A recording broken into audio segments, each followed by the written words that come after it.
हिंदू मंदिरांचं सरकारीकरण जे झालेलं आहे, ही मंदिरं सरकारच्या ताब्यात आजही आहेत. जवळजवळ 4 लाख मंदिरं सरकारांच्या ताब्यात आहेत. 4 लाख देशभरातली की राजकीय नाराज मंडळींचं बस्तान बसवण्याचं ठिकाण म्हणजे आमची मंदिरं करून टाकली.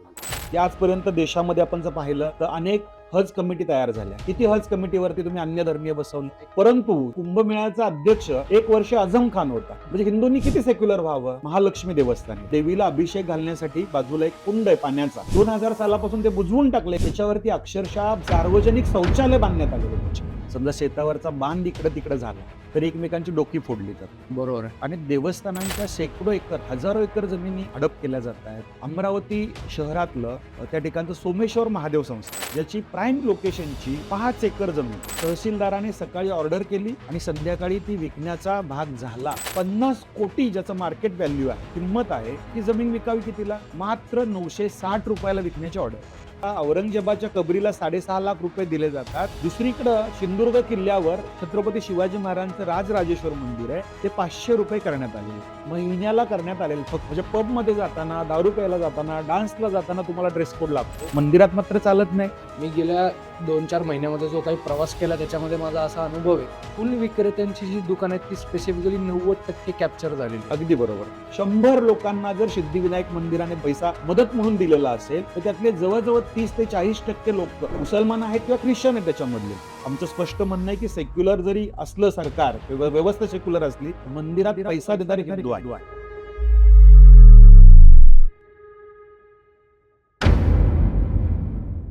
हजारो हिंदू मंदिरं आज सुद्धा सरकारच्या ताब्यात आहेत, पण दुसरीकडे हिंदू मंदिरं सोडून दुसऱ्या समाजाची मंदिरं किंवा त्यांची प्रार्थना स्थळं ही सरकार ताब्यात घेत नाही. हजारो हिंदू मंदिरांच्या जागा वक्फ बोर्डाने बळकवलेल्या आहेत. असे अनेक प्रॉब्लेम फक्त आणि फक्त हिंदूंच्याच धार्मिक स्थळावरती आहेत. आणि याचीच पूर्णपणे माहिती घेण्यासाठी आज आपल्याबरोबर या पॉडकास्टमध्ये हिंदू महासंघाचे राष्ट्रीय संघटक आणि हिंदू जनजागृती समितीचे महाराष्ट्र आणि छत्तीसगड राज्याचे प्रमुख संघटक सुनील दादा गणवतजी आपल्या बरोबर आहेत. त्यामुळे आपण त्यांच्याकडनं पूर्णपणे आज माहिती घेणार आहोत की नक्की एंडोमेंट ऍक्ट काय आहेत आणि मंदिराच्या जागा वक्फ बोर्ड कसं घेतं आणि इतर अन्य विषय जे की मंदिराच्या रिलेटेड आहेत. तर चला आजच्या पॉडकास्टची आपण सुरुवात करूया. सुनील दादा, आपलं स्वागत आहे. नमस्कार. डायरेक्ट प्रश्नावरती येतो. हिंदू मंदिरांचं सरकारीकरण जे झालेलं आहे त्याला एंडोमेंट ऍक्ट वगैरे असं काय काय म्हणतात. म्हणजे हिंदू समाज इतका झोपलेला आहे की फक्त हिंदू मंदिरांच्या काही ट्रस्टी लोकांना हा कायदा अस्तित्वात आहे एवढंच माहिती. ना हिंदू मंदिरात जाणाऱ्या भाविकांना हे कायदे माहिती आहेत, सामान्य जनतेला तर हे कायदे अस्तित्वात आहे इथपासून सुरुवात आहे, काहीच माहिती नाहीये. बरोबर. त्यामुळे ह्या कायद्याचा म्हणजे बेसिक हा कायदा काय आहे याची आपण थोडीशी उलगडा करावा. नमस्कार. एक महत्वाचा मुद्दा असा आहे की खरं तर स्वतंत्र भारतात स्वातंत्र्याच्या 78 वर्षानंतर प्रश्न हा पडतो की हिंदूंची मंदिर अजूनही सरकारच्या ताब्यात काय. वास्तविक पाहता महाराष्ट्रातली नाही तर देशभरातलं एकही मस्जिद किंवा चर्च सरकारच्या ताब्यात नाहीये. आज सर्वच क्षेत्रात खाजगीकरण चालू असताना मंदिरांचं सरकारीकरण का, हा दुसरा प्रश्न पडतो. बरोबर. वास्तविक पाहता 1927 ला सगळ्या गोष्टींमध्ये स्वतंत्रता मिळाल्यानंतर जो कायदा त्या काळात केलेला इंग्रजांनी होता, मंदिरं ताब्यात घेतलेली होती, बाकी सगळ्या गोष्टी इंग्रजांनी देऊन टाकल्या. भारत सरकारने त्याच्यामध्ये त्या काळातल्या मंदिरांचं मात्र सरकारीकरण कंटिन्यू केलं. 1951 ला जो एंडोमेंट ऍक्ट झाला त्यानंतर भारतभरातली जी काही सगळी मंदिरं आहेत सरकारीकरण झालेली, जी मंदिरं सरकारच्या ताब्यात आजही आहेत. जवळजवळ 4 लाख मंदिरं सरकारांच्या ताब्यात आहेत. 4 लाख देशभरातली. काही ठिकाणी सेक्युलर सरकार आहेत, मुळात ते आमच्या धर्माला मानत नाहीत, देवाला मानत नाही, मात्र मंदिरातला पैसा त्यांना हवा असतो. आज कम्युनिस्टांचं केरळ सरकार असेल, तामिळनाडू असेल, आंध्र असेल, तेलंगणा असेल, अनेक राज्यांमधली जी सरकार मुळातच कम्युनिस्टांची आहेत, त्या ठिकाणी अशा प्रकारे मंदिरं ताब्यात का, मंदिरातली संपत्ती का. मग हा बेसिक प्रश्न आपण लक्षात घेऊन 2008 पासून संपूर्ण देशभरामध्ये एक मुवमेंट सुरू केली की हिंदूंचं एकही मंदिर कुठल्याही सरकारच्या ताब्यात असता कामा नये, नियंत्रणात असता कामा नये. मग ह्याच्यात फक्त हिंदूंचेच मंदिर आहेत का?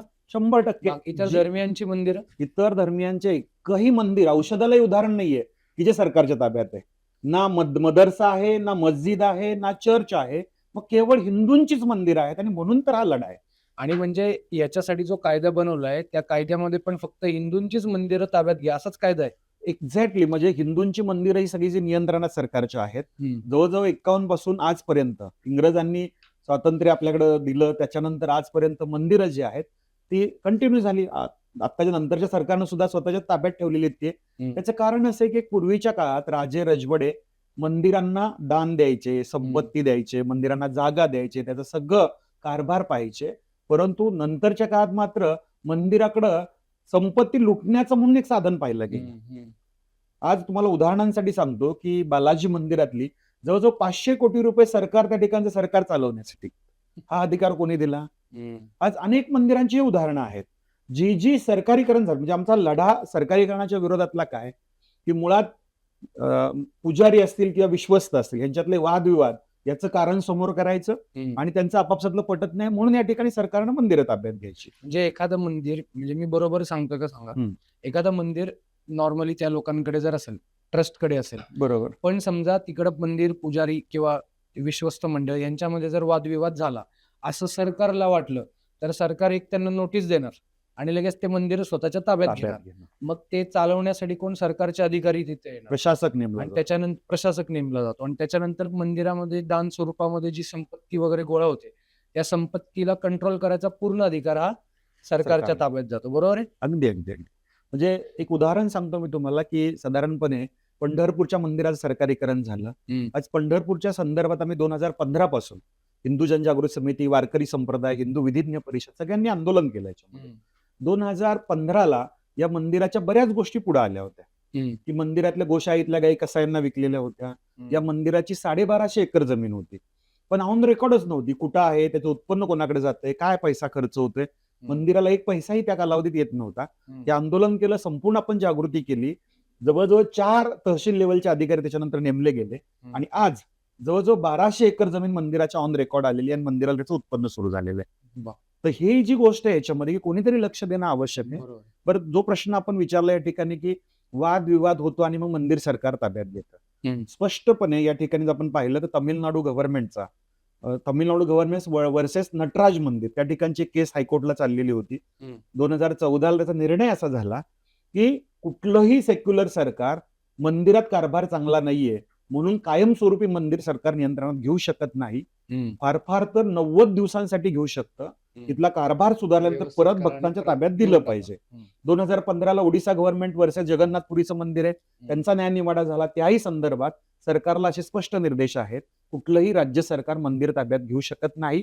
घेतलं तर थोड्याच कालावधीसाठी, तो कारभार सुधारला की परत भक्तांच्या ताब्यात दिली पाहिजेत. आणि महत्वाचा मुद्दा काय या ठिकाणी लक्षात येतो की जी सरकारीकरण झालेली मंदिरं त्यांची काय अवस्था आहे. आज पंढरपूरचं पण आपण जेव्हा मंदिर बघतो, म्हणजे महाराष्ट्रामध्ये शेगावचं जर देवस्थान बघितलं, अगदी जे की ते प्रायव्हेट ट्रस्ट चालवते, म्हणजे ते जे- भक्तांच्या ताब्यात हा, आहे ते. भक्तांच्या ताब्यात आहे.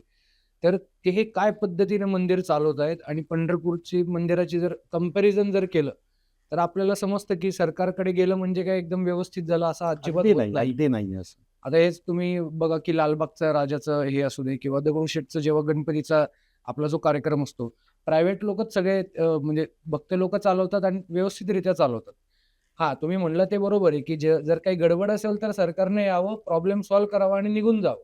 त्याच्या पुढे स्वतःच कब्जा मारायचा हे काम करणं चुकीचं आहे. म्हणजे अगदी स्पष्ट शब्दात सांगायचं झालं सर्वपक्षीय लोकांच्या बाबतीत की राजकीय नाराज मंडळींचं बस्तान बसवण्याचं ठिकाण म्हणजे आमची मंदिरं करून टाकलेली. आस्थान असलेली मंडळी त्या ठिकाणी आणून बसवली जातात, नास्तिक मंडळी आणून बसवली जातात, अहिंदूंना त्या मंदिरावर बसवलं जातं.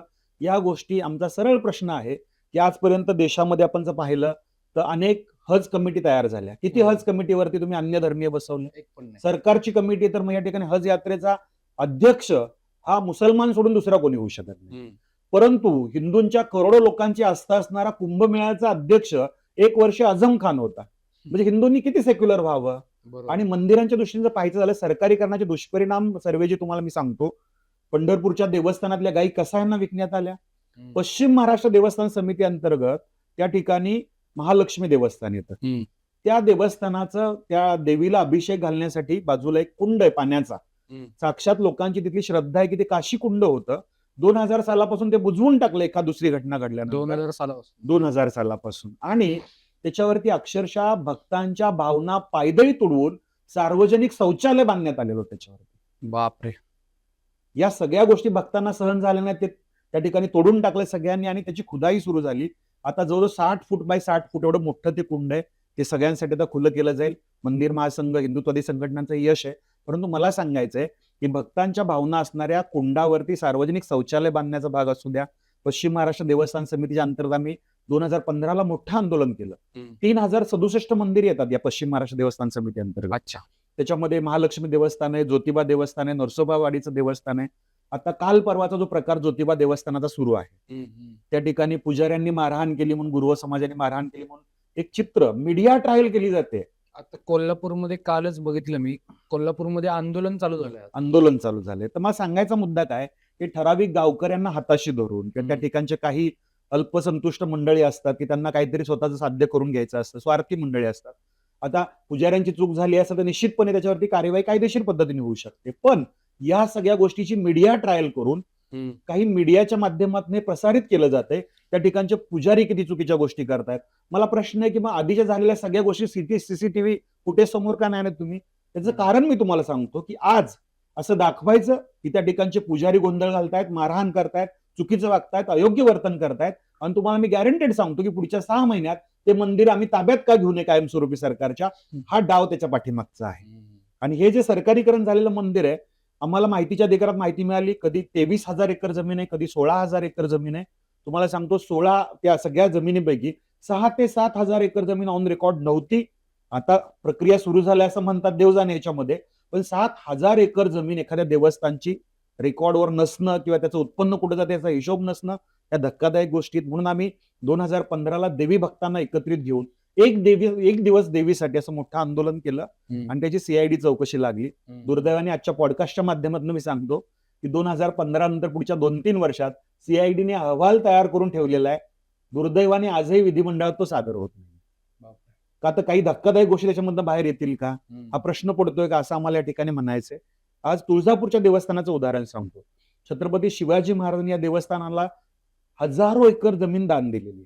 जवळजवळ 4,277 एकर जमीन त्या मंदिराकडे आहे. 4,277 एकर जमीन पैकी 277 एकर जमिनीचं रेकॉर्ड नाही. 140 किलो सोनं आणि 480 किलो चांदी याचा हिशोबच त्या देवस्थानाकडे नाहीये.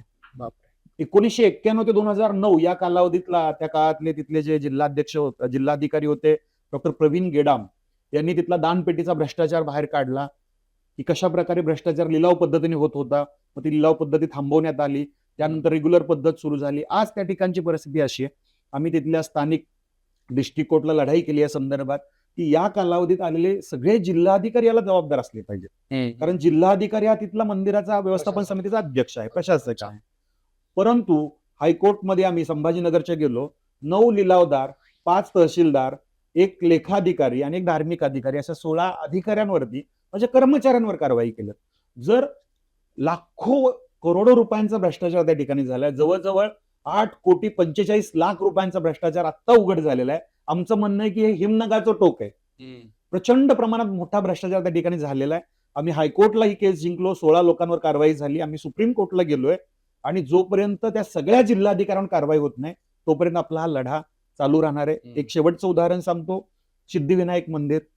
सिद्धिविनायक मंदिरातली माहितीच्या अधिकारात आम्ही माहिती घेतली.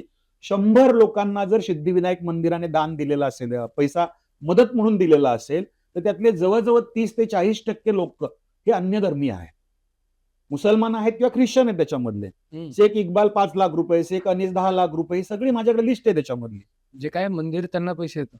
मंदिर हे अन्य धर्मियांना खिरापती सारखा पैसा वाटतंय. कशा कोणी अधिकार दिला या मंदिराला? काय नाही.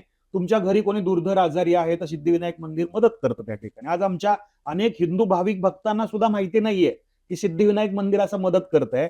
खालच्या बाजूला आपण दर्शन घेतो आणि निघून जातो. दुसऱ्या बाजूने मागच्या दुसऱ्या मजल्यावर जर आपण गेलं तर अनेक बुरखाधारी महिला लाईन करून उभा असतात त्या ठिकाणी. का तर सिद्धिविनायक मंदिर पैसा देतं. अंतुलेंच्या काळात, त्यावेळेचे माजी मुख्यमंत्र्यांच्या काळापासून सुरू झालेली योजना, सिंधुदुर्ग जिल्ह्यातलं Saint Francis Xavier convent school, 10 lakh रुपये सिद्धिविनायक मंदिराने त्यांना डोनेट केलेले त्याच्यामध्ये. त्याच कालावधीत सिंधुदुर्ग जिल्ह्यातले काही आमचे मंडळी सिद्धिविनायक मंदिराकडे गेले आणि त्यांना म्हटले की आपल्या मुलांना रोजगार मिळाला पाहिजे, त्यांना काहीतरी चांगलं काम मिळालं पाहिजे, म्हणून एक बेसिक स्तरावर ITI काढूयात, तुम्ही आम्हाला मंदिराकडनं पैसा द्या. ते म्हणले नाही, आमच्या बायलॉज मध्ये असं नाही, आमच्या ट्रस्टडीड मध्ये असं नाही. मग तुमच्या ट्रस्टडीड मध्ये मुसलमानांना पैसा वाटायचा आहे का? ख्रिश्चनांना पैसा किरापतीसाठी द्यायचा आहे का? आमचं स्पष्टपणे म्हणणं आहे मंदिर महासंघाचं किंवा हिंदू जनजागृती समितीचं, की कुठलाही मुसलमान जो मुळातच आमच्या मूर्तीला मानत नाही, मुळात आमच्या देवाला मानत नाही, त्याचा प्रसाद खात नाही, काही खाल्ला नाही तरी आम्हाला फरक पडत नाही त्याच्यामध्ये. पण जर तुम्ही देवाची आणि देवस्थानची मदत घेणार असाल तर किमान 100 रुपयाच्या स्टॅम्प पेपरवर लिहून द्या, आम्ही गणपतीला मानतो, गणपतीची प्रार्थना करतो आणि मगच तुम्हाला पैसा दिला जाईल, अन्यथा हा पैसा देता कामा नये. आमचं स्पष्ट म्हणणं आहे की सेक्युलर जरी असलं सरकार, व्यवस्था सेक्युलर असली तर मंदिरात पैसा देणारे हिंदू आहेत, भक्त हिंदू आहेत, हिंदूंकडनं पैसा दान दिला जातोय. असा अन्य धर्मियांना पैसा वाटण्याचा कुठल्याही सरकारीकरण झालेल्या मंदिराला अधिकार नाही आणि म्हणून कुठलंही मंदिर सरकाराच्या ताब्यात असता कामा नये असं आमचं स्पष्ट भावना आहे. बरोबर आहे. पंढरपूरच्या मंदिरातल्या गोशाळेतल्या गायी 2008-9 साली कसायांना विकण्यात आलं, रेकॉर्डवर आलं होतं सगळं. शनी शिंगणापूरला आम्ही आंदोलन केलं होतं पाठीमागं, त्या ठिकाणच्या एका अधिकाऱ्याचं माझ्या तोंडावर सांगितलेलं स्टेटमेंट आहे, आमच्यासाठी शनिदेवाचे शिळा म्हणजे पैसे देणारा दगड आहे. मणिकर्णिका कुंडावरती त्या ठिकाणी शौचालय बांधण्यात येतं. म्हणजे एक उदाहरण, असं नाहीये. सुरक्षेच्या नावाखाली पाठीमागे एक घटना झाली तुळजापूरच्या देवस्थानात, तर 16 ओळ्यात जो प्रसाद बनवून नेला जातो देवीला दाखवण्यासाठी, तर पोलीस अधिकारी पायात बुटं घालून त्या खिरीच्या वाटीमध्ये बोट घालून बघत होते, त्या ठिकाणी चेक करण्यात त्यात गोळ्या आहेत का. म्हणजे काय नेमकं चाललंय याच्यामध्ये? असं आमच्या आस्थांशी असं खेळलं जातं. पंढरपुराच्या देवस्थानामध्ये आषाढी एकादशीच्या कालावधीमध्ये मंदिरातनं उत्पन्न जास्त येतं म्हणून रात्रीची शेजारती झाल्यानंतर विश्रांती बंद करून टाकली, देवाची प्रक्षाळ पूजा बंद करून टाकली याच्यामध्ये. म्हणजे मंदिर सरकारीकरण झाल्यावर धार्मिक प्रथा परंपरांवरती मर्यादा येतात, बंधनं येतात. म्हणून आमचं स्पष्टपणे म्हणणं आहे की मंदिरही भक्तांच्या ताब्यात असली पाहिजेत, ना की कुठल्या सेक्युलर सरकारच्या, ना कुठल्या प्रशासकाच्या ताब्यात असली पाहिजे. शिर्डी देवस्थानानंतर सगळ्यात जास्त उत्पन्न असणारं महाराष्ट्रातलं मंदिर आहे आदमापूरचं बाळूमामांचं. त्या ठिकाणी अर्पण केला जाणारा पैसा भक्तांचा घामाचा पैसा असा म्हटलं जातो. त्या ठिकाणी प्रशासक बसवण्यात आलेला होता, त्याच्या ठिकाणी मंदिराचं सरकारीकरण करण्याचा घाट घालण्यात आलेला होता. मंदिर महासंघ आणि हिंदू जनजागृती समिती आम्ही विरोध केला. जवळजवळ त्या ठिकाणी 20 बग्गे आहेत, हजारो बकरी त्याच्यामध्ये आहेत. त्या बकरीच्या बग्ग्याच्या व्यवहारातला गैरकारभार लक्षात आला, मंदिरातल्या व्यवस्थापनातले पैसे पोते भरून ठेवलेले होते त्याच्यामध्ये, ते त्याच्यामधले लक्षात आले, व्यवस्थित रेकॉर्ड नव्हतं हे लक्षात आलं. मग आम्ही त्या ठिकाणी मागणी केली, प्रशासक जरी नेमलेला असला तरी मंदिर हे सरकारच्या ताब्यात जाता कामा नये, ते भक्तांच्या ताब्यात असलं पाहिजे. तुम्ही जसं म्हटलं सुरुवातीला, आज महाराष्ट्रामध्ये शेगावचं गजानन महाराज मंदिर आहे, अतिशय चांगलं सुव्यवस्थापन लोकांच्या समोर येतं. परंतु मंदिर महासंघाच्या माध्यमातून आम्ही कार्य केलं सुरू, तर जवळजवळ महाराष्ट्र, गोवा, कर्नाटका आणि छत्तीसगड या राज्यामध्ये 17,000 मंदिर आपल्याशी जोडली. आणि आज या ठिकाणी आम्ही सांगू शकतो की फक्त गजानन महाराज मंदिर नव्हे, ओझरचं आमचं अष्टविनायक मंदिर आहे, रोजचं रेकॉर्ड त्या ठिकाणी ठेवलं जातं की आज खर्च किती झाला, जमा किती झालाय. स्वरूपानंदांचं मंदिर आमचं रत्नागिरीचं, गोंदवलेचं मंदिर आहे गोंदवलेकर महाराजांचं, अंमळनेरचं मंदिर आहे, मंगळग्रह देवस्थान, अशी अनेक मंदिरं जी भक्तांच्या ताब्यात आहेत, त्याचा कारभार अतिशय चांगल्या प्रकारे श्रद्धेने भक्तिभावाने केला जातो, अशी उदाहरणं आहेत. म्हणून मंदिरं कुठल्याही सरकारच्या ताब्यात असता कामा नये, ही आमची स्पष्ट भूमिका आहे. आणि जोपर्यंत सर्व मंदिरं सरकारच्या ताब्यातनं मुक्त होत नाहीत तोपर्यंत आमचा हा लढा चालू राहणार. राम मंदिर असेल किंवा राम मंदिर तो झाकी है, मथुरा काशी के साथ साथ हिंदुओं के 4 लाख मंदिर बाकी है जो सरकार के कब्जे से, नियंत्रण से मुक्त करणे. आपण वारंवार एक शब्द प्रयोग केला, मंदिर महासंघ. ही नक्की संस्था काय करते आणि याचं उद्दिष्ट काय आहे? याची थोडीशी एक माहिती द्या. खूप चांगला भाग विचारला आपण. ऍक्च्युली मंदिर महासंघ, महाराष्ट्र मंदिर महासंघ महाराष्ट्रात कार्य करतं, कर्नाटक देवस्थान महासंघ कर्नाटकात कार्य करतं, गोमंतक गोव्यामध्ये काम करतं. मंदिरांचं असे एक ही बॉडी आहे, अशी एक संघटना आहे याच्यामध्ये, की आज प्रत्येक क्षेत्रात जर बघितलं तर संघटना आहे. रिक्षावाल्यांचं आहे, डॉक्टरांचं आहे, वकिलांचं आहे, शिक्षकांचं आहे. हिंदू धर्मातली मूलभूत आधारशिला आमची मंदिर आहे. परंतु मंदिरांच्याकडं संघटन नाहीये, संघटन नव्हतं असं म्हणेल मी. महाराष्ट्र मंदिर महासंघ एक असं मंच, असं एक व्यासपीठ तयार झालंय, आता मंदिरांचा आधारस्तंभ झालेला आहे. 2008 पासून आम्ही मंदिर आणि धार्मिक संस्था महासंघ स्थापन केलं होतं. त्या कालावधीत काँग्रेसचं शासन होतं, जवळजवळ 4 लाख मंदिरं सरकारनं ताब्यात घेण्याचा ऑर्डर पास केलेली होती. विधानसभा विधान परिषदेत पास झालं होतं. संपूर्ण महाराष्ट्रभरात तालुका स्तरावर आपण आंदोलन केली, निवेदनं दिली. त्यानंतर सत्ताधारी पक्षाला काँग्रेसचा तो निर्णय मागे घ्यावा लागला. काही जैन संघटना, हिंदू जनजागृती समिती आपण एकत्रितपणे हायकोर्टला एक PIL दाखल केली की जर चॅरिटी कमिशनरच्या ऑन रेकॉर्ड अकाउंटवरती जर करोडो रुपये आहेत तर मग त्याच्या व्याजामधनं त्यांचा पगार, त्यांचा सगळा चालतो, ऑफिसचा स्टाफचं सगळ्या गोष्टी चालू शकतात. पुन्हा मंदिराकडनं पैसा का घेताय? आणि म्हणून आम्ही पी-आय-एल केली की मंदिरांकडनं अंशदान जे टॅक्स आहे ते घेता कामा नये. तो मुद्दा त्या ठिकाणी मान्य करण्यात आला आणि आता मंदिरांना टॅक्स किंवा अंशदान भरावं लागत नाही याच्यामध्ये. तिथून सुरुवात झाली 2023ला मंदिर महासंघ हे रिफॉर्म करून आपण कार्य करायला सुरुवात केली. आता अनेक जी महाराष्ट्रातली किंवा भारतभरातली ग्रामदेवतांची मंदिरं आहेत, ऐतिहासिक मंदिरं आहेत, पुरातन मंदिरं आहेत, संत समाधी मंदिरं आहेत. अशी अनेक प्रकारची मंदिरं आहेत, की सगळ्या मंदिरांचं एक हक्काचं मंच, व्यासपीठ महाराष्ट्र मंदिर महासंघ सुरू झालेलं आहे याच्यामध्ये. आणि या माध्यमातून एक पंचसूत्रीच्या आधारे आम्ही काम करतोय. बरं. मंदिरांचं एक सुव्यवस्थापन, मंदिरांचं संघटन, मंदिरातलं आपापसातलं कोऑर्डिनेशन, मंदिरांची सुरक्षा आणि मंदिरं ही सनातन धर्म प्रचाराची केंद्र झाली पाहिजेत. आणि यामुळं जवळजवळ आम्ही 100हून अधिक ठिकाणी वेगवेगळ्या जिल्ह्यांमध्ये मंदिर परिषदा घेतल्या. त्या माध्यमातून एक संघटन सुरू केलं. अनेक ठिकाणी आंदोलन वेगळ्या विषयातली सुरू केली. अगदी कालची घटना तुम्हाला सांगतो. या ठिकाणचे आपले जे महसूल मंत्री आहेत त्यांनी आताच काल परवा अनाऊन्स केला, आम्ही जो विषय घेतला होता मंदिर महासंघाकडनं, की मंदिरांच्या जमिनी खरेदी करत असताना स्टॅम्प ड्युटी किंवा एक मुद्रांक शुल्क भरायला लागतं, ते लाखो रुपये भरायला लागतं. मंदिरांची एवढी ऐपत नसते. तर सरकारनं हा विचार करावा आणि मुद्रांक शुल्क रहित करावं. त्यांनी काल ऑफिशियली स्टेटमेंट दिलं की आम्ही हा मुद्रांक शुल्क रहित करतो आहोत. वाव. अशा वेगवेगळ्या गोष्टी मंदिरांच्या हक्काच्या, मंदिरांच्या समस्यांच्या एकत्रित येऊन लढण्याचं मंदिर महासंघ हे व्यासपीठ आहे. आणि त्या माध्यमातून हजारो मंदिर विश्वस्त जोडले जात आहेत, त्यांच्या समस्या सुटत आहेत, त्यांना लिगल मार्गदर्शन मिळते आणि अनेक एक्सपर्ट जे मंदिर क्षेत्रात कार्य करणारे ते एकत्रित येऊन या माध्यमातून आम्ही सगळ्यांना मार्गदर्शन करतो आहोत. अजून एक महत्वाचा मुद्दा आपण त्याच्यामध्ये म्हणलं, पंचसूत्रीमध्ये मंदिराची सुरक्षा हा एक मुद्दा आहे. पण तुम्ही मगाशी म्हणला की मंदिराच्या जमिनीच अनेक प्रशासकीय अधिकारी किंवा तिकडचे कोण राजकारणी लोक असतील ते स्वतः बळकवत आहेत. तर लँड ग्रॅबिंगच्या रिलेटेड कायदा, अँटी लँड ग्रॅबिंग, जमीन बळकवण्याच्या विरोधात काही कायदा व्हावा याच्यासाठी मंदिर महासंघाच्या ह्याच्यातून काही प्रयत्न वगैरे होत आहेत का? निश्चित हा एक खूप एक गंभीर प्रश्न सध्या महाराष्ट्रातला आहे. म्हणजे आमच्याकडं व्यावहारिक दृष्टिकोनातनं समजा शेतावरचा बांध इकडे तिकडे झाला तरी एकमेकांची डोकी फोडली जातात. बरोबर आहे. आणि देवस्थानांच्या शेकडो एकर, हजारो एकर जमिनी आज ग्रॅबिंग होत आहे, त्याचे हडप केल्या जात आहेत, एकमेकांच्या नावावर केल्या जातात. हे विषय कसं काय होत नाहीये? आम्ही मंदिर महासंघाच्या माध्यमातून साधारण विदर्भातनं एक सुरू केलं अभियान, एक अभ्यास करायला सुरुवात केली, माहितीच्या अधिकारात माहिती घेतली. तुम्हाला सांगतो, विदर्भातनं सुरुवात केलेलं अभियान त्या ठिकाणच्या काही जमिनींचा धक्कादायक प्रकार समोर आला. अमरावती शहरातलं त्या ठिकाणचं सोमेश्वर महादेव संस्थान, ज्याची प्राईम लोकेशनची 5 एकर जमीन तहसीलदाराने सकाळी ऑर्डर केली आणि संध्याकाळी ती विकण्याचा भाग झाला.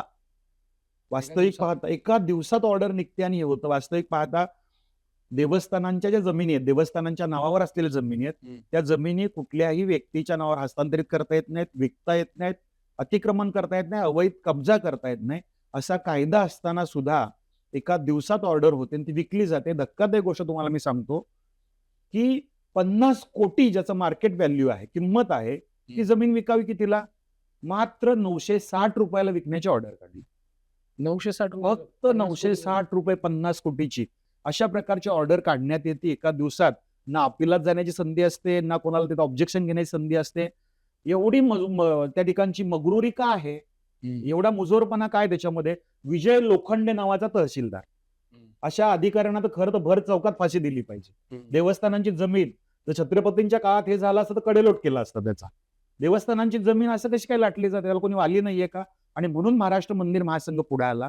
त्या ठिकाणचं कालेश्वर महादेव संस्थानची जमीन आहे, ती अशाच प्रकारे लाटण्यात आली. 30 कोटीची जमीन 10,000ला विकण्यात आली. तेल्हार कालेश्वर महादेव संस्थान अमरावतीतलं, तेल्हार बालाजी संस्थान अकोल्यामधलं. तर अशा अनेक मंदिरांच्या जमिनी लक्षात आल्या आपल्याला की ज्या लाटल्या जात आहेत. सुरुवात विदर्भातनं केली, आता पश्चिम महाराष्ट्र आणि महाराष्ट्रातली माहिती घ्यायला सुरुवात केली.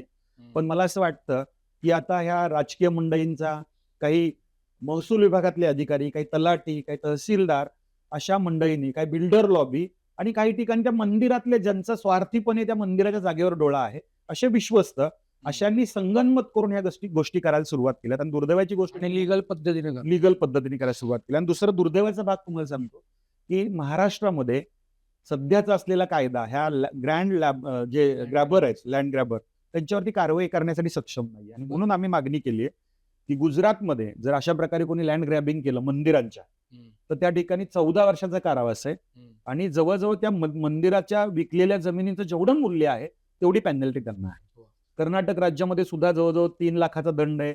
आसाममध्ये हा कायदा आहे, ओडिसामध्ये हा कायदा आहे. त्यामुळे मी महाराष्ट्रात मुख्यमंत्र्यांना हिवाळी अधिवेशनाच्या वेळेस भेटलो. महसूल मंत्री आशिष जयस्वाल त्यांच्याशी बैठक झाली. त्यांनी सगळ्या महाराष्ट्रातल्या जिल्हाधिकारी आणि महाराष्ट्राच्या धर्मादाय आयुक्त यांच्याकडनं अहवाल मागवलेला आहे. या संदर्भातल्या सगळ्या गोष्टी आम्हाला कळवाव्यात आणि गांभीर्याने कळवाव्यात. आता आमची साधारण या आठवड्यामध्ये मीटिंग असेल. या संदर्भातली देवस्थानांची 1 इंच जमीन सुद्धा आम्ही जाऊ देणार नाही.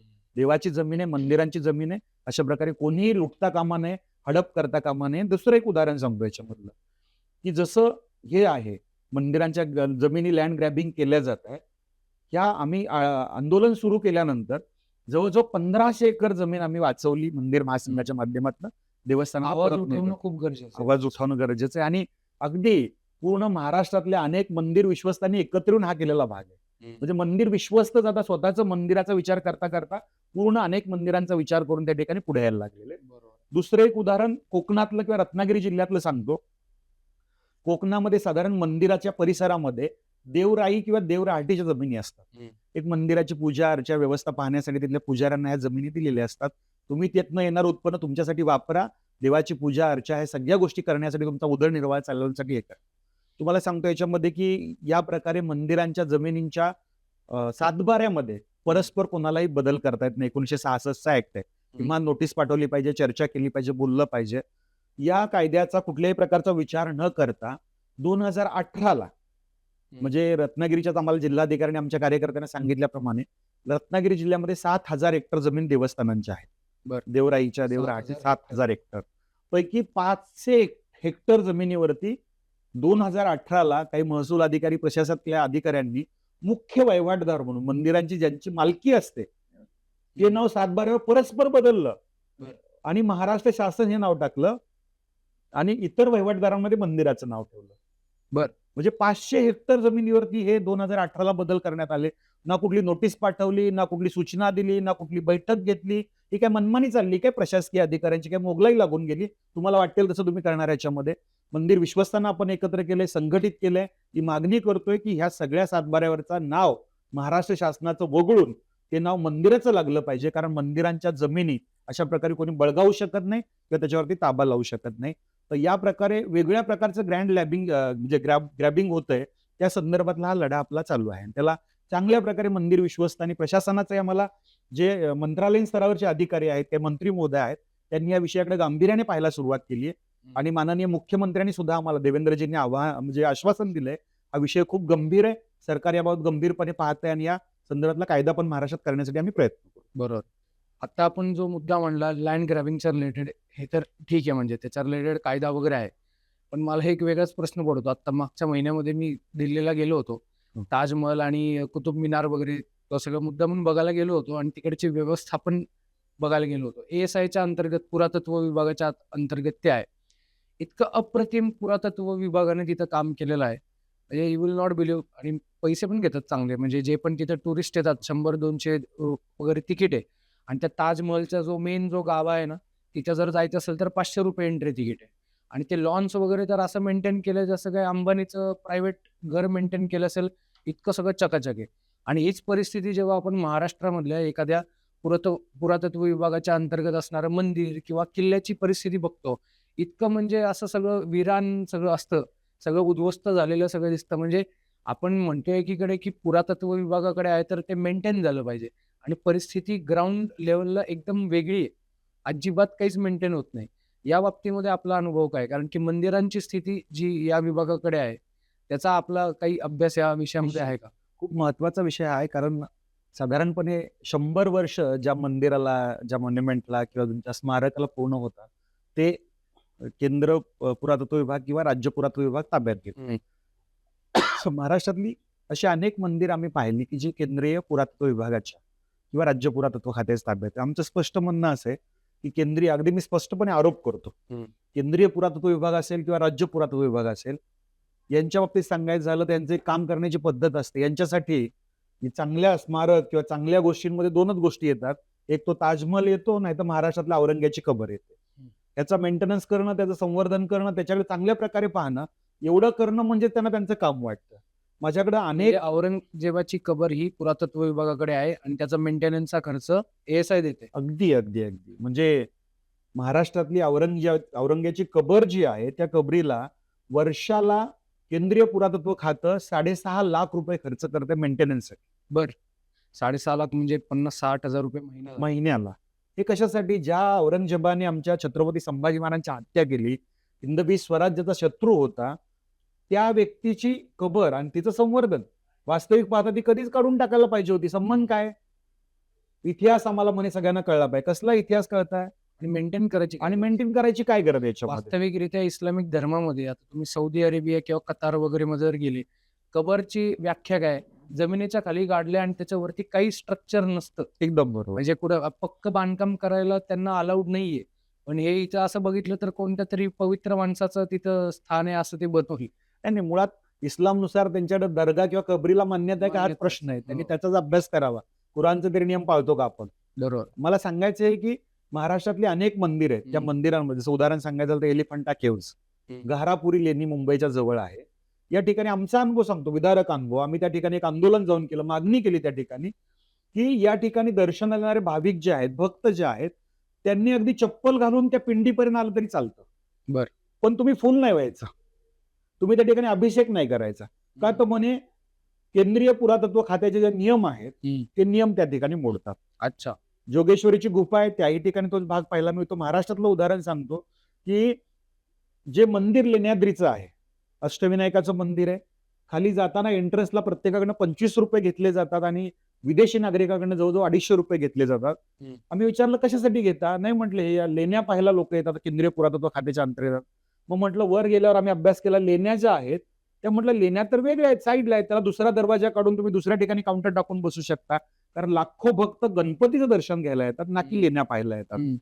तर अशा प्रकारे अक्षरशः लूट त्या ठिकाणी चाललेली केंद्रीय पुरातत्व विभागाकडनं. या गोष्टी थांबल्या पाहिजेत. आणि दुसरीकडे मला म्हणायचंय की आज विशाळगडावरती 35 मंदिर आहेत.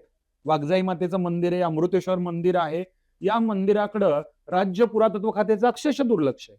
त्या ठिकाणी दिवाबत्तीची सोय होत नाही, एवढाही पैसा मिळत नाही. पण त्या ठिकाणी असलेला रेहन बाबाचा दर्गा त्याचा मात्र उदो चाललेला आहे. वन विभाग असेल, त्या ठिकाणची ग्रामपंचायत असेल, त्या ठिकाणी राज्य पुरातत्व विभाग असेल, या तिघांच्या अंतर्गत मिळून विशाळगडावर सगळा भाग येतो. पण दुर्दैवाने सांगावंसं वाटतं की त्या ठिकाणी 2 मजल्यांची 3 मजल्यांची ती रेहन बाबाचा दर्गा झालेला आहे, परंतु हिंदूंच्या मंदिरांकडे अक्षरशः दुर्लक्ष झालेलं आहे. तिसरं उदाहरण सांगतो की ज्या औरंगजेबाच्या कबरीला 6.5 लाख रुपये दिले जातात, दुसरीकडं सिंधुदुर्ग किल्ल्यावर छत्रपती शिवाजी महाराजांचं राजराजेश्वर मंदिर आहे. या मंदिराला 1970 पासून भरपूर पैसे दिले जातात. आम्हाला तसं वाटतं की तिथल्या पुजाऱ्यांकडे पैसे ठेवायला तिजोरीने एवढे मोठे पैसे दिले जातात. वर्षाला त्या ठिकाणी 6-7 हजार रुपये दिले जातात. 250 रुपये महिन्याला ते वाढवून 2003 साली ते 500 रुपये करण्यात आलेले. 500 रुपये महिन्याला करण्यात आलेले, फक्त 500 महिन्याला रुपये 500 रुपये. आणि मंदिर चालवायला औरंग्याच्या कबरीला महिन्याला 50-60 हजार रुपये. 50-60 हजार रुपये महिन्याला, म्हणजे जवळजवळ 6.5 लाख रुपये दिले जातात. दुर्दैव आहे याच्यामध्ये की आज छत्रपतींच्या राजराजेश्वर मंदिरासाठी तुम्ही अनुदान द्या ही भाविक भक्तांना मागणी करावी लागते. तिथल्या पुजाऱ्यांच्या भावना अशा आहेत, जर असे 500 आणि 250 रुपये देऊन आमची चेष्टा करत असतील तर आम्हाला हे पैसे नको. आम्ही आमच्या स्वतःच्या स्वखर्चातनं महाराजांचं मंदिर तिथलं सगळं पाहू. मला सांगायचं हे आहे की ते सुद्धा ASIच्याच ताब्यात येतं. तिथं तुमचं दुर्लक्ष आहे. आग्र्याचा ताजमहल असेल किंवा औरंग्याची कबर असेल किंवा अन्य वास्तू असतील ज्या पुरातत्व खात्याच्या ताब्यात आहेत, तिकडे तुम्ही लक्ष देताय, पण मंदिरांकडे लक्ष देत नाही. हिंदूंच्या भावनांशी अक्षरशः खेळलं जातं. त्यामुळे आमचा स्पष्ट अनुभव आहे. पांडववाडा आहे एरोंडलला, त्याही ठिकाणी ती वास्तू त्यांच्या ताब्यात असं म्हणतात, तिकडेही दुर्लक्ष त्याच्यात केलं जातं. पण मला सांगायचं असं आहे की हिंदूंच्या भाविक भक्तांच्या टॅक्सद्वारे सगळा पैसा जातो तिकडं, त्यांच्याकडे त्यांना पोचलं जातं. तर हिंदूंच्या आस्था तुडवणारा हा पांढरा हत्ती पुरातत्व खाते नावाचा पोसायचा कशासाठी?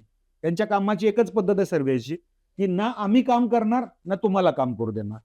त्यामुळे अशा प्रकारे ASIच्या ताब्यात जी जी मंदिर आहेत सगळी, त्यांचं दुर्लक्ष होतंय. त्यांच्याकडे पूजा अधिकार नाहीये. त्या ठिकाणी हिंदूंच्या धार्मिक अधिकारांचा वापर किंवा त्याच्यासाठी मदत केली जात नाही. तर याचा कुठेतरी विचार व्हावा. अन्यथा हे पुरातत्व खात्याच्या ताब्यातली सगळी मंदिरं भक्तांच्या ताब्यात द्या. हिंदू लोक पाहतील त्याचा कसा कारभार करायचा. बरोबर. अजून एक आपण जे आंदोलनमध्ये मागच्या काही वर्षभरांमध्ये आपण केलं होतं की मंदिरामध्ये जाण्यासाठी एक ठराविक कपडे घालणं गरजेचं आहे, ड्रेस Dress code. किंवा एक पोशाख असणं गरजेचं आहे. ते त्या मंदिराचं पावित्र्य राखण्यासाठी तुम्ही काही पण मनाला आले आणि विदूषकासारखे मंदिरात गेले, तर ते तुम्ही धार्मिक भावना आहत करताय. याच्यासाठी सुद्धा आपण एक आंदोलन उभं केलं होतं. तर त्याची काय तुम्हाला गरज वाटली आणि ते कशा पद्धतीनं पुढं त्याचा फरक पडला? साधारणपणे 27 मे 2023ला आम्ही हे आंदोलन सुरू केलं, की प्रत्येक क्षेत्रात गेल्यानंतर तिथला एक ड्रेस कोड ठरलेला असतो. बरोबर. त्या भागात वेगळं. वकिलांचा ड्रेस कोड आहे, त्यांना तिकडे कोर्टात उभं राहताना ड्रेस कोड असतो. तुमच्या ऑपरेशन थिएटरमध्ये ICU मध्ये गेल्यानंतर डॉक्टरांचा ड्रेस कोड आहे. मुलांसाठी शाळेमधला गणवेश असतो. पोलिसांचा ड्रेस कोड आहे.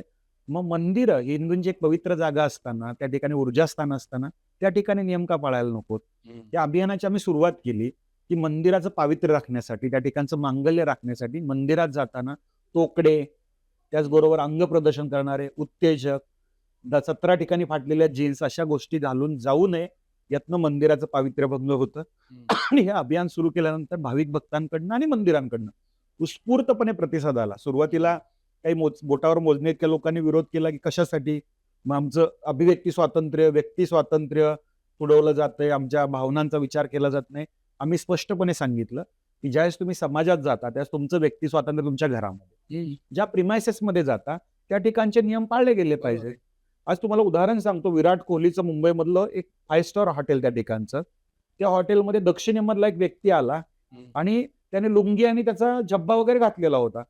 स्लीपर घातलेली होती. तर त्या हॉटेलमध्ये प्रवेश नाकारला, कारण लुंगी आणि ही आमच्या हॉटेलची ड्रेस कोडची पद्धत नाहीये. तुम्हाला इकडच्या पद्धतीने यावं लागेल. म्हणजे पबमध्ये जाताना, दारू प्यायला जाताना, डान्सला जाताना तुम्हाला ड्रेस कोड लागतो. मंदिरात मात्र चालत नाही. ही कुठली पद्धत आहे याच्यामध्ये? त्यामुळं स्ट्रिक्टली मंदिराने समोर येऊन सांगितलं, की मंदिराच्या प्रिमायसेसमध्ये येणार असाल तर मंदिरातलं पावित्र्य राखलं गेलं पाहिजे, ड्रेस कोड लागू केला पाहिजे. आज 2023 नंतर मी 2026ला तुम्हाला सांगतो, मार्चच्या एंडला, की 2,500 मंदिरांमध्ये ड्रेस कोड लागू झालेला आहे. वाह! आणि मंदिरात ड्रेस कोड फक्त भारतातच नाही, सुरू झालेलं अभियान दिल्लीतल्या श्रीकृष्ण मंदिरापासून अमेरिका, ऑस्ट्रेलियामधल्या मंदिरात सुद्धा ड्रेस कोड लागू झालाय. आणि एक वैशिष्ट्यपूर्ण भाग सांगतो, किंवा एक वेगळा भाग जो विचारणीय आहे. कुठल्याही गुरुद्वारात जाताना डोक्याला रुमाल बांधून घेतलं जातं, त्या ठिकाणचे नियम पाळतात, चांगला भाग आहे. मुसलमानांच्या मस्जिदीत जाताना कोणी विचारत नाही. काही लोकांनी एक उद्धटपणे प्रश्न विचारायला सुरुवात केली, की मग तुम्ही ड्रेस कोड म्हणता, तर मंदिरातले पुजारी तर उघडे बंब बसलेले असतात, मग त्याच्याबद्दल काय? तर त्याच्याविषयी आम्ही शास्त्र सांगितलं, की आचार मयुकामध्ये पान क्रमांक 114 वरती हे दिलेलं आहे, की मंदिरातल्या पुजाऱ्याची वेशभूषा काय असेल, उपरणं असेल, धोतर असेल, ही धर्मशास्त्र संमत गोष्ट आहे. जे प्रश्न विचारणारे मंडळी होते, काही मंत्री होते, राजकीय मंडळी होते, त्यांना आम्ही सरळ उलटा प्रश्न विचारला, की जर हज यात्रेला कोणी जाणार असेल तर ते अर्धनग्न जातात, वरचे कपडे घालत नाही, तिथं तुमची प्रश्न विचारण्याची हिंमत होते का? फक्त हिंदू धर्म आला की त्या ठिकाणी तुम्ही प्रश्न विचारणार. त्यामुळे मंदिरातलं पावित्र्य राखण्यासाठी हा ड्रेस कोड लागू झाला. अनेक मंदिरांनी स्वखुशीने स्वीकारला आणि हे अभियान पुढे चालू राहणार आहे. आणि विशेष म्हणजे युवक युवतींनी सुद्धा सांगितलं, की आम्ही मंदिरात जाताना हल्ली रील्स बनवण्याची पण वेगळी पद्धत सुरू झालेली. मंदिरातलं पावित्र्य कुठं पाय ठेवतोय, काय करतोय, काहीच नसतं तिकडं. तर ह्याही गोष्टींसाठी अनेक मंदिरांनी पुढे आलेत आणि ती धार्मिक दृष्टिकोनातनं पावित्र्य राखलं जावं यासाठी बंधनं घालायला सुरुवात केली. आणि खूप गरजेची गोष्ट आहे. आणि मला असं वाटतं, की ज्या ठिकाणचे नियम ते आपण पाळले पाळलं पाहिजे. पाहिजे. तुमच्या घरामध्ये तुम्हाला व्यक्ती स्वातंत्र्य आहे आणि जी पब्लिक प्रॉपर्टी आहे, रस्ता, त्याच्यावरती उघडं नागडं काय व्हायचं ते व्हा. पण मंदिरामध्ये गेलं तर मंदिरातलं नियम म्हणजे कॉमन सेन्स आहे हा. म्हणजे हे काही लोक असे जे अराजक वृत्तीचे लोक असतात, की ज्यांना नुसतं काहीतरी भांडणं करण्यासाठी एक काहीतरी कारण लागतं, ते असं या गोष्टींना विरोध करतात. बरं, हेच लोक त्या पार्टीला आणि डान्सला गेल्या मात्र तिकडे अर्ध्या चड्डीत जातील, तिकडे त्यांना ड्रेस कोड चालतो, तिथे चालतं. तिकडे काही बोलणार नाही त्याच्यामध्ये. बरोबर.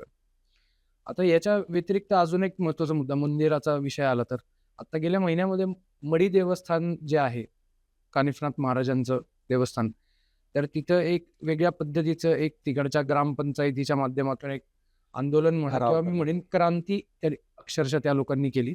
ते म्हणजे अशी, की अहिंदू लोकांना तिथं व्यापार करून देणार नाही, कारण की जे पावित्र्य वगैरे राखलं जात नाही, ते म्हणजे जे काही असेल गोष्टी, तर ते ग्रामपंचायत आणि ते सगळे समितीचे अध्यक्ष सगळे एकत्र आले आणि त्यांनी एक ठराव पास केला. याच्या बाबतीत आपल्याला काही माहिती वगैरे आहे का? नाही, खूप स्वागतार्ह निर्णय. आणि ज्या ट्रस्टीने हा निर्णय घेतला त्यांनी आम्ही साताऱ्याच्या मंदिर परिषदेमध्ये स्वागत केलेलं आहे, वा. सत्कार केलेला आहे त्यांचा. म्हटलं हा निर्णय होणं आवश्यक आहे. एकीकडे आपण म्हणतो की हिंदू युवकांना रोजगार मिळत नाही, आणि मंदिर संस्कृती एवढी मोठी व्यवस्था आहे आमची, की अक्षरशः एका मंदिरावर पूर्ण गाव चालतं. शनी शिंगणापूरमध्ये तुम्ही शनिदेवाचं मंदिर बाजूला करा, गावाला काही अर्थ राहत नाही. तुम्ही तुळजापूरचं देवीचं मंदिर बाजूला ठेवलं तिथं काही अर्थ राहत नाही, कारण त्या पूर्ण मंदिरावरती अख्ख्या गावाचा रोजगार आणि व्यवस्था चालू असते. एवढं मंदिरांचं महत्व आहे. परंतु हल्ली असं झालंय की त्या मंदिर परिसरामध्ये यात्रा जत्रा उत्सवाच्या काळामध्ये किंवा अन्य वेळी सुद्धा मोठ्या प्रमाणावरती अहिंदूंनी, मग अगदी स्पष्टपणे सांगायचं तर मुसलमानांनी त्या ठिकाणी आपली दुकानं व्यवसाय सुरू केलेले.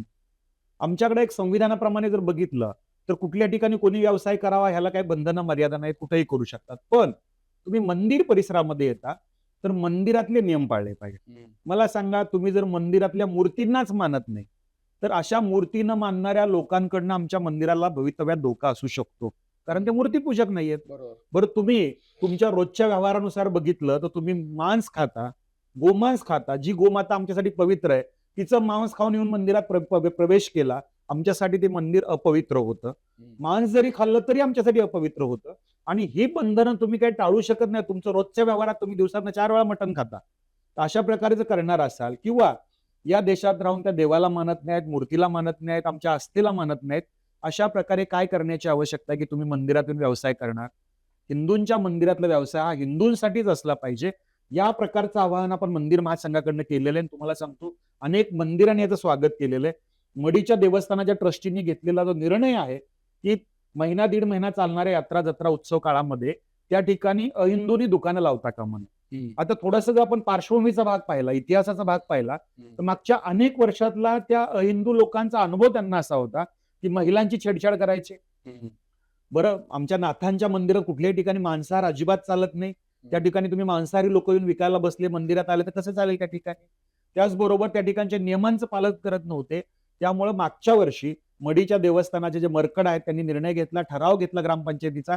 त्यानंतर त्या ठिकाणचा प्रतिबंध झाला. त्या ठिकाणचे जे बीडीओ आहेत त्यांनी टेक्निकल क्युरी काढली की नाही, 115 लोकांच्या सह्या आहेत पण त्यातल्या 20 सह्या आहेत त्या ग्रामस्थांच्या नाहीयेत, त्यामुळे हा ठराव रद्दबादल टेक्निकल गोष्टीवर ठरवला.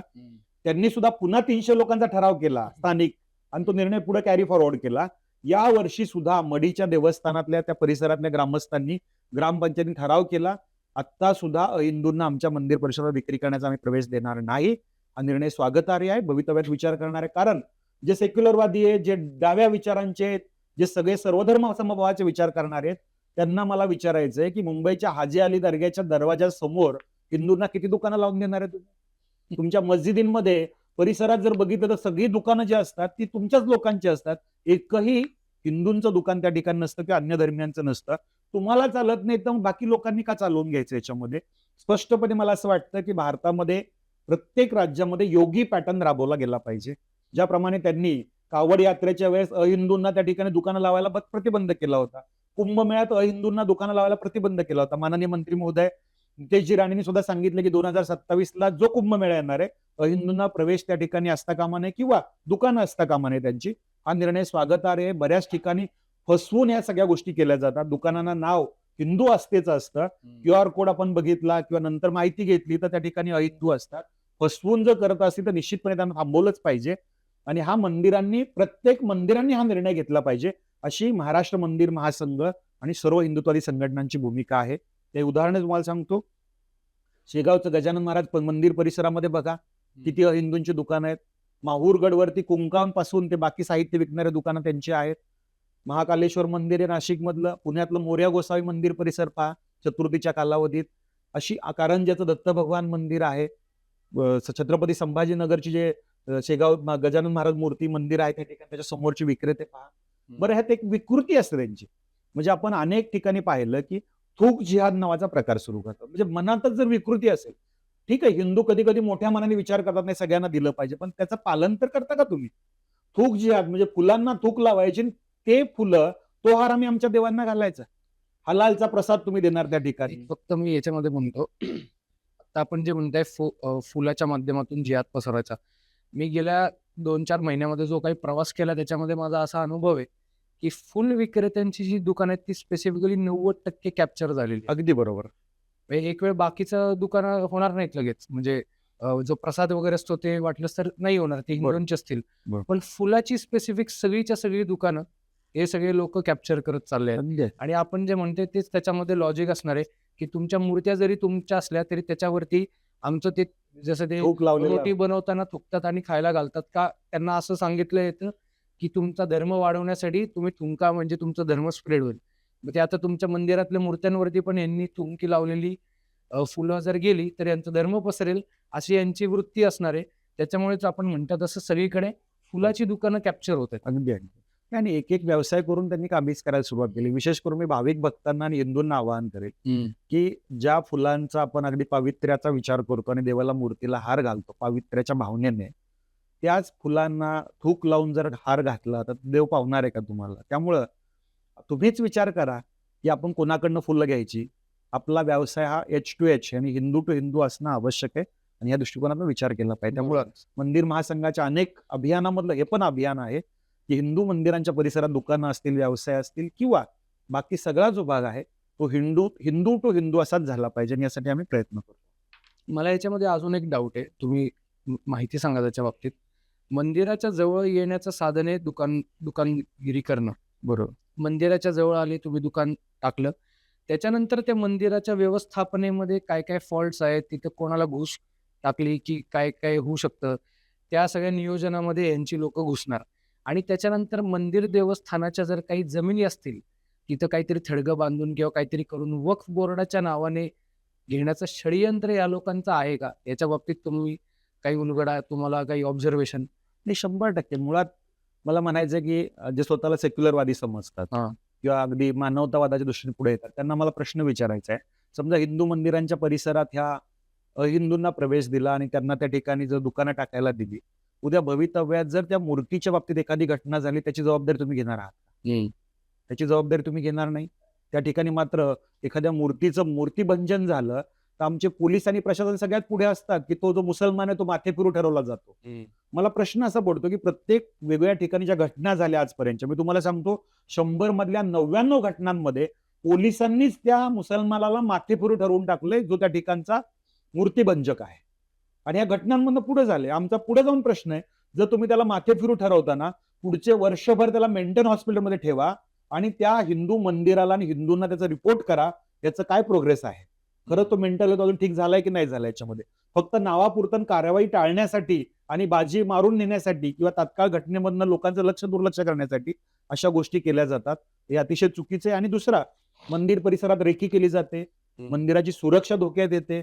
भवितव्यात जसं दंगलीसारख्या घटना झाल्या आणि काही घटना झाल्या आणि या ठिकाणी ही मंडळी असेल तर काय त्याचा परिणाम होऊ शकतो याचाही विचार करणं आवश्यक आहे. आणि तुम्ही म्हणताय ती शंका अगदी सत्य ठरायला लागलेली आहे की अशा प्रकारे लक्ष ठेवून मंदिरांच्या जागा वक्फ बोर्डच्या माध्यमातून बळगवण्याचं मोठं षडयंत्र आहे. केंद्र सरकारचं अभिनंदन आपण सगळ्यांनी केलं की केंद्र सरकारने वक्फ ऍक्ट जो आहे त्या कायद्यामध्ये सुधारणा केली.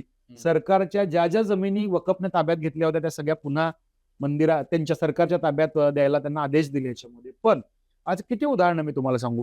शिंगणापूरच्या देवस्थानच्या 20 एकर जागेची सुप्रीम कोर्टमध्ये लढाई चालू आहे, वक्फनं बळगावली आहे. तुमचं कंकालेश्वर मंदिरची 12.5 एकर जागा आहे, तुम्ही स्वतः त्याच्यावर व्हिडिओ तयार केलेला आहे. वडंगेचं कोल्हापूरचं मंदिर आहे महादेव देवस्थान, त्या ठिकाणी आहे. कान्होबा देवस्थानची 94 एकर जमीन आहे. मडीच्या देवस्थानांची हजारो एकर जमीन आहे याच्यामध्ये.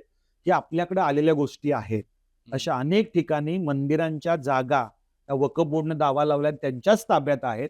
या कायद्यामध्ये आणखीन एक अमेंडमेंट झाली पाहिजे अशी मंदिर विश्वस्तांची मागणी आहे, मंदिर महासंघाची मागणी आहे की पुढच्या अधिवेशनात घ्यायला पाहिजे की मंदिरांच्या जागा सुद्धा मुक्त करून त्या देवस्थानांच्या ताब्यात दिल्या. सरकारने स्वतःच्या जागा तर मुक्त केल्यात त्याच्यामध्ये अमेंडमेंटमध्ये.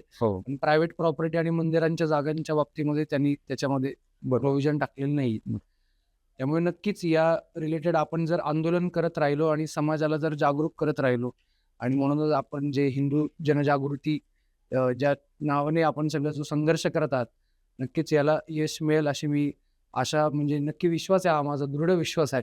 आणि शेवटी आपण जो भक्तिभावाने जो काही संघर्ष करतो धर्म कार्यासाठी, नक्कीच दैव सुद्धा आपल्या मागं उभं राहतच. त्यामुळे तुमच्यासारख्या सगळ्यांच्या सदिच्छा आहेत आणि अनेक साधू संतांचे आशीर्वाद, ईश्वराची कृपा, याच्यामुळे हे सगळं शक्य होतं. आणि अल्पावधीत हे सगळं सुरू झालेलं आहे. याच्यामध्ये अनेक जण पुढे आले. याच्यामध्ये मंदिर विश्वास स्वतःहून पुढे आले, कार्य करायला लागले. आम्हाला निश्चितपणे खात्री आहे पुढच्या 1 वर्ष 1.5 वर्षामध्ये आपण पूर्ण देशभरामधल्या प्रत्येक राज्यात पोहोचू, मंदिरांचं संघटन करू.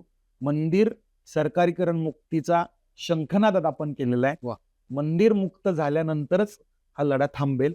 मंदिरांच्या वक्फ बोर्डच्या ताब्यात असलेल्या मंदिरा मुक्त झाल्यानंतर, जमिनी मुक्त झाल्यानंतर हे आंदोलन थांबेल आणि मंदिर संस्कृती ही हिंदू राष्ट्रातली, रामराज्यातली एक आदर्श व्यवस्था निर्माण करणं या व्यापक ध्येयाने आपण कार्य करतोय.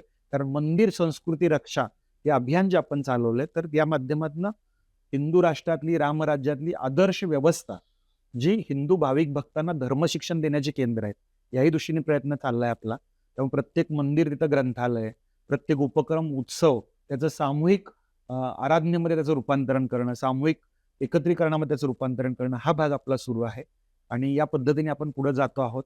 सगळ्यांचे प्रयत्न एकत्रितपणे झाले तर निश्चितपणे या सगळ्या गोष्टी होतील, एवढेच सांगतो. नक्कीच होईल आणि आपण पुढच्या एपिसोड्समध्ये पण भेटूया की ज्याच्यामध्ये असेच वेगळे कायदे आणि या सगळ्या प्रॅक्टिकल ग्राउंड रियालिटी याच्यावरती पुन्हा एकदा आपण चर्चा नक्कीच करूया. तोपर्यंत नमस्कार.